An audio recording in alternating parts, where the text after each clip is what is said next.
40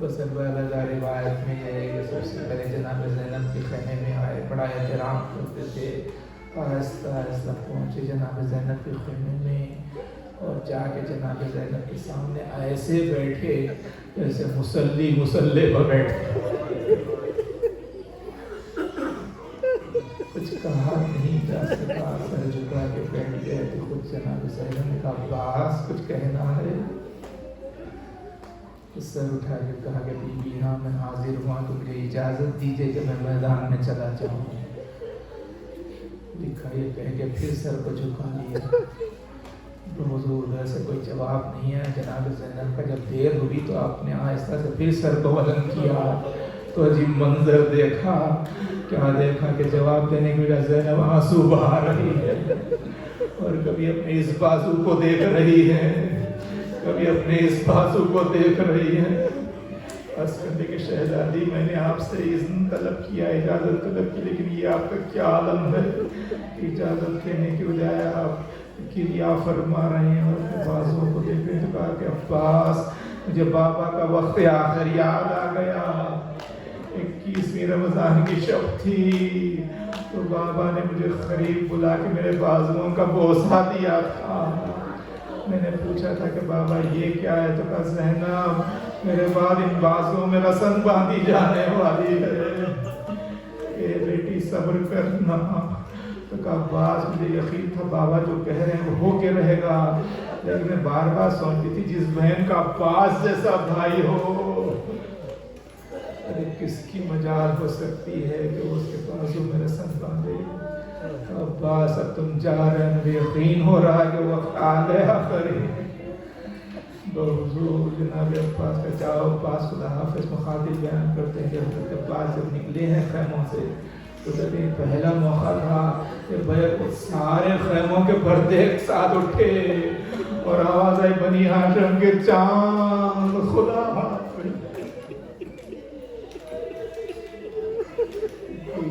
رخصت ہوئے اور امام حسین کی خدمت میں حاضر ہوئے اور لکھا ہے کہ گھوڑے پر سوار ہوئے، آگے بڑھنے لگے، آپ نے محسوس کیا کہ امام حسین پیچھے پیچھے آ گئے ہیں۔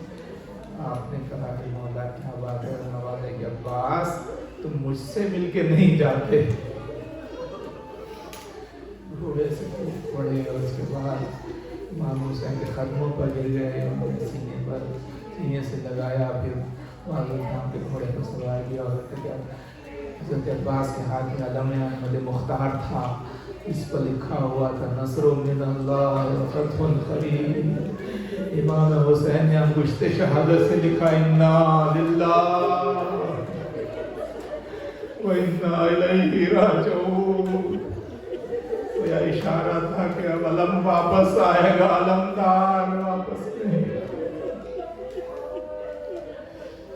عباس آگے بڑھے اور لکھا یہ ہے کہ فرات کی طرف نگاہ تم سے جو دیکھا تو نگاہ میں ایسی کاٹ تھی کہ فرات کے پاس سے مجمع کائی کی طرح سے پھٹنے لگا۔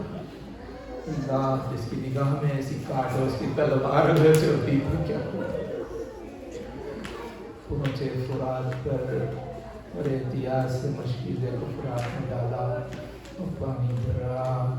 روایت میں یہ ہے کہ جیسے ہی پانی پر نظر پڑی، جیسے ہی ٹھنڈی ہوا چلی، بے چین بیٹا آپ دریا میں پانی ہے، پانی میں روانی ہے، اور خیمے میں علی اصغر پیاسا ہے، سکینہ پیاسی ہے۔ دریا میں جانے کے باوجود بھی آپ نے پانی نہیں پیا، نکل آئے اور لکھا یہ ہے کہ حضرت عباس کا یہ عالم ہے کہ بس حسرت جنگ جو تھی وہ حسرت سخائی سے بدل گئی۔ یعنی اب چاہتے ہیں کہ پہلے سکینہ کی پیاس بجھائیں گے اور پھر جو پلٹ کے آئیں گے تو قاسم کی پامالی کا انتقام لیں اور محمد کے خون کا انتقام لیں گے، لیکن اب تو چاہتے ہیں کہ بس صرف پانی سکینہ تک پہنچ جائے۔ ایسے معلوم ہوتا ہے کہ بس سکینہ کی تصویر نگاہوں میں تھی اور کچھ نظر نہیں آ رہا تھا۔ آگے بڑھتے جا رہے ہیں، ایک مرتبہ ایک شخی نے کمی گاہ سے جو حملہ کیا عباس کا سیدھا شانہ خطا ہو گیا. عباس نے فوری علم و مشکیزے کو بائیں ہاتھ میں تھام لیا اور آگے بڑھنے لگے کہ پھر ایک شقی نے جو حملہ کیا کہ عباس کے چاہنے والوں عباس مکمل بے دست ہو گئے. دونوں ہاتھ کٹ گئے. ہاں میں جانتا ہوں ہمارا مشکل کشا ہے عباس. یقیناً کئی مشکلوں میں آپ نے اس بے دست آقا کو سہارا پکارا ہوگا اور اس بے دست آقا نے آپ کو سہارا دیا ہوگا. آج کی مجلس میں حق کو ادا کرنا ہے. اس سرباب اعضا لکھا یہ ہے جو ہاتھ کٹ گئے تو اس کے باوجود حضرت عباس نے یہ کیا کہ فوری مشکیزے تو صدر زی پر رکھ کے لیٹ گئے کہ کوئی ہتھیار آتا ہے تو میرے جسم پر آ جائے, مشکیزہ بچ جائے. تیزی سے آگے بڑھے کہ کہتے ہیں غربت کے ساتھ اسپِ باوفا سے کہتے تھے اے اسپِ باوفا مجھے جلدی خیمے تک پہنچا دے. سکینہ انتظار میں ہے. تو سرباب اعضا ایک مرتبہ آپ نے دیکھا کہ تیر چلا آ رہا ہے مشکیزے کے تو فوری آپ نے اپنا سر جھکا دیا تو وہ تیر عباس کے ہاتھ میں پرست ہو گیا, خون بہنے لگا. ایک مرتبہ پھر دیکھنے کے لیے جیسے آپ نے تھوڑا سا بلند کیا کہ مشکیزہ تو سلامت ہے تو ایسے میں ہرملا کو موقع مل گیا. اس نے اپنا تیر چھوڑا تو تیر جا کے مشکیزے پر لگا اور پانی بہ گیا. عباس کی آس ٹوٹ گئی. اب کہیں سلجھنا کچھ بھی کر مگر مجھے خیر نہ پہنچا. بس عباس نے پھر سے اپنا رخ فوجوں کی طرف کر دیا. آپ جانتے ہیں کہ کربلا میں کہا گیا کہ وہاں تھوڑے غربت کے تھے. حضرت عباس پر بھی غربت کا لمحہ آیا اور علماء نے کہا ہے کہ تم مجھے سخت مشکل میں گرفتار ہو. اللہ کو اس مصیبت کا واسطہ دے کہ دعا کرو تمہاری دعا قبول ہو جائے گی. اور وہ غربت عباس یہ تھی کہ اب ہاتھ نہیں ہے اور دشمنوں کے درمیان میں ہے. اب یہ عالم ہے کہ ہر سپاہی آتا اپنی حسرت کو نکالتا جاتا اور کہتا جاتا ہے عباس کہاں ہے تمہارے ہاتھ, کیوں جواب نہیں دے, زخمی ہوتے جا رہے ہیں.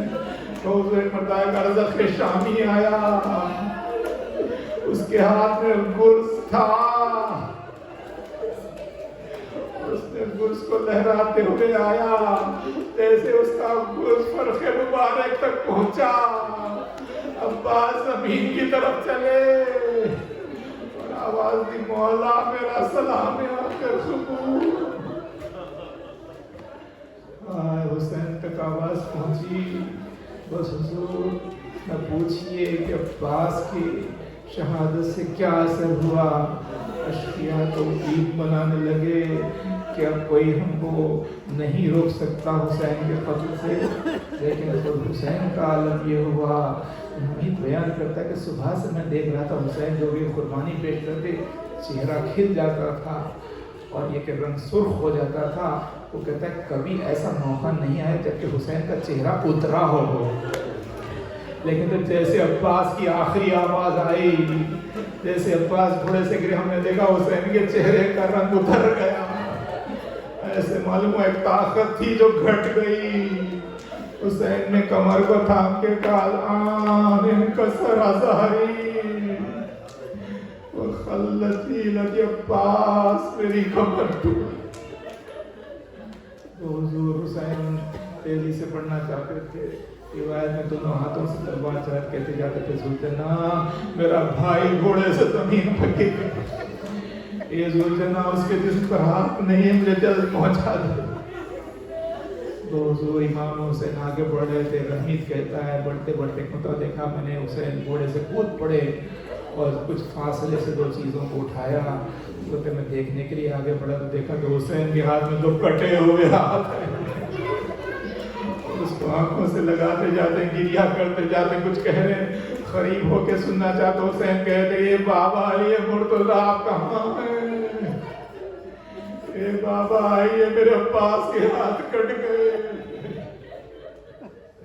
بحضور کٹے ہوئے ہاتھوں کو لیے آگے بڑھے تو حسین عباس کے لاشے پاس تک پہنچ گئے. خدا کسی بھائی کو اپنے بھائی کا یہ عالم نہ دکھائے. مقبر جان باقی تھی. پہنچ کے مردہ حسین بے چین ہو گئے. کہا ہے عباس سر سے قدم تک زخمی ہو گئے. مولا چراہتوں کا ملال ہے تو یہ ہے کہ مشکیزہ چھپ گیا اور پانی بہہ گیا.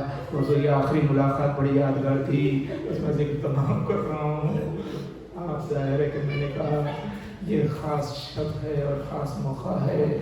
پہنچ گئے اور لکھا یہ کہ ایک مرتبہ امام حسین نے سر کو اٹھا کے عباس کے اپنے زانوں پر رکھ لیا. تو عباس نے محسوس کیا کہ اب ان کا سر خاک پر نہیں, فوری سر کو ہٹا لیا. امام حسین نے پھر سے سر کو اٹھا کے اپنی گودی میں رکھا. پھر سے عباس نے سر کو ہٹا لیا. جب 3 مرتبہ یہ عمل ہوا تو امام حسین نے کہا عباس بار بار اپنے سر کو میرے زانوں سے ہٹا رہے ہو بھیا, کیا تم کو میرا زانو پسند نہیں آ رہا ہے؟ تڑپ کے کہنے مولا میری یہ مجال کہ میں آپ کے زانوں کو پسند نہ کروں, پھر کیا ہے؟ غلام کو یہ خیال آ رہا ہے کہ وقت آخر میرا سر تو آپ کے زانوں پر ہے. یہ آقا آپ کا سر کس کے زانوں پر ہوگا؟ گھر اجڑ چکا ہے.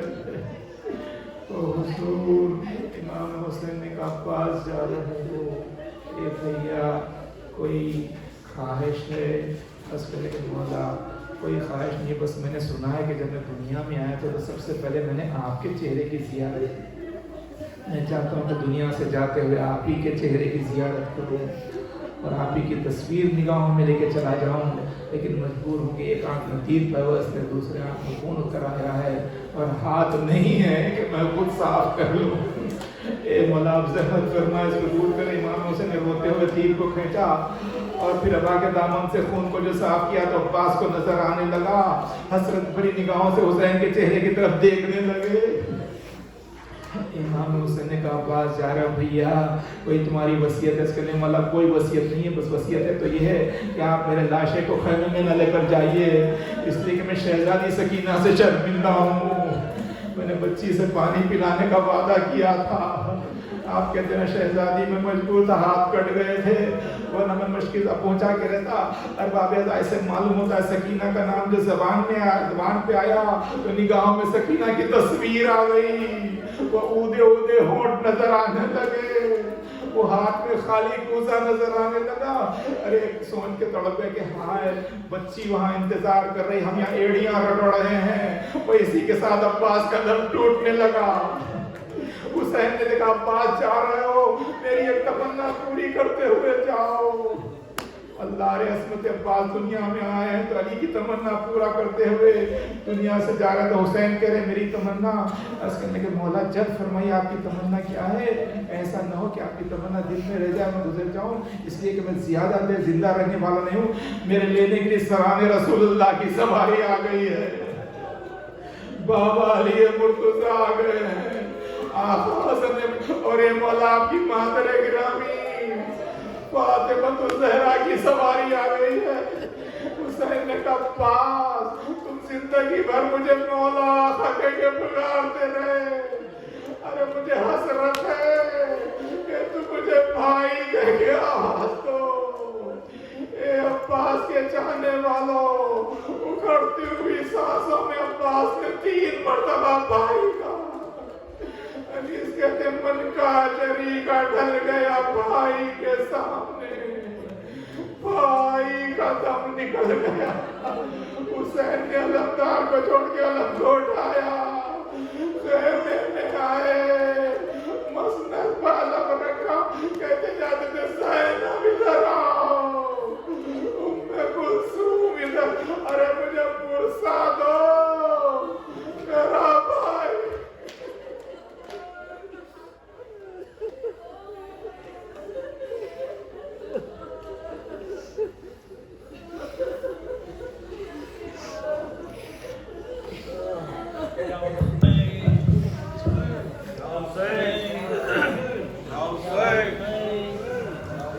Hussein. Ya Hussein!